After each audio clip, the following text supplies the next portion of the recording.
Is episode 3 of The Last of Us the greatest episode of television ever created by man, algorithm, or monkey? The third episode of HBO's The Last of Us masterfully elevates the material.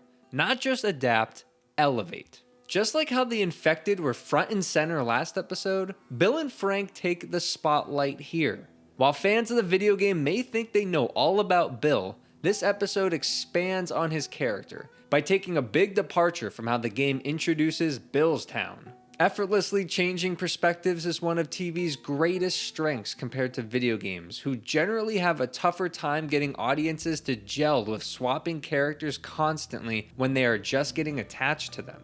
Bill's Town is first and foremost a gameplay challenge. It's testing players on everything they've learned about battling infected up to this point. Mix in Bill's booby traps courtesy of his paranoia, and you got yourself an unforgettable level brimming with tension. Engaging as the level may be, it wouldn't be as engaging for television, so The Last of Us show ignores that side of Bill's Town. Instead, it flashes back to the beginning of the pandemic for Bill, and reveals how he meets Frank, a character that players never get to see alive. All they get from Frank is a grizzly hanging in a letter to Bill. Where the game subtly hints at Bill and Frank's tragic love story, episode 3 revolves around their loving relationship. Their relationship is no longer a secret or an Easter egg or a darkly comedic gag at Bill's expense. It is the story. It's their story, in their town. What begins as Bill living his best self-indulgent life alone after the downfall of society turns into a beautiful LGBTQ+ love story that's so honest and relatable no matter who you are. This backstory is absent in the game, but it cleverly tugs at the game audience's expectations who are anticipating the moment the relationship falls apart. Expecting Bill to stick to his stubborn ways, waiting for the gut punch, but none realize that it's become a devastating combo attack. The biggest change to their story is that Frank always loves Bill. There is no doubt in our minds about that. Instead of Frank leaving a suicide note to Bill saying he always hated him, it's Bill who leaves a suicide note for Joel, recontextualizing the line about hating your guts. Bill's flashbacks also show us how Joel and Tess meet Bill and Frank, giving us a deeper glimpse into their friendship, or lack thereof.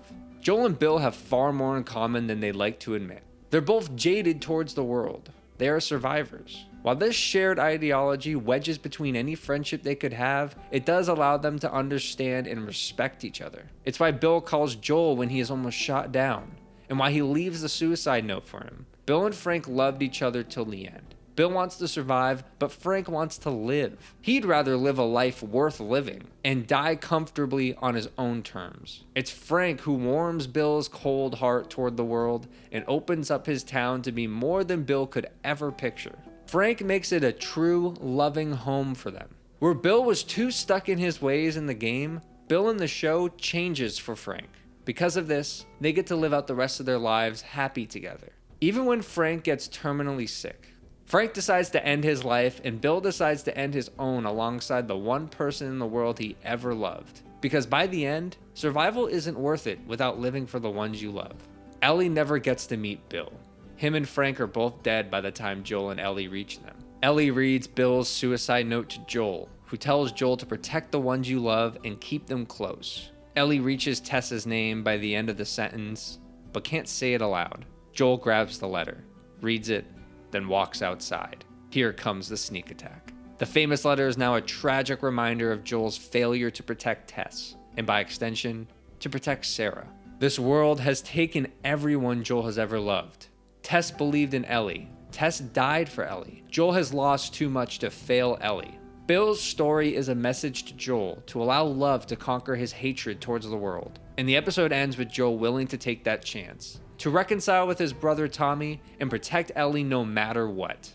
Nothing is more fitting for the themes of The Last of Us than a love story like Bill and Frank's. This story feels right at home on television and emphasizes The Last of Us's ultimate message gorgeously. Episode 3 finds a way for audiences to build a greater connection to these characters than the game ever did. This episode showcases a quieter side to the apocalypse that presents the beauty still left in this world, just like the game does. This story may not be from the game at all, but it is the most Last of Us story the show could have told.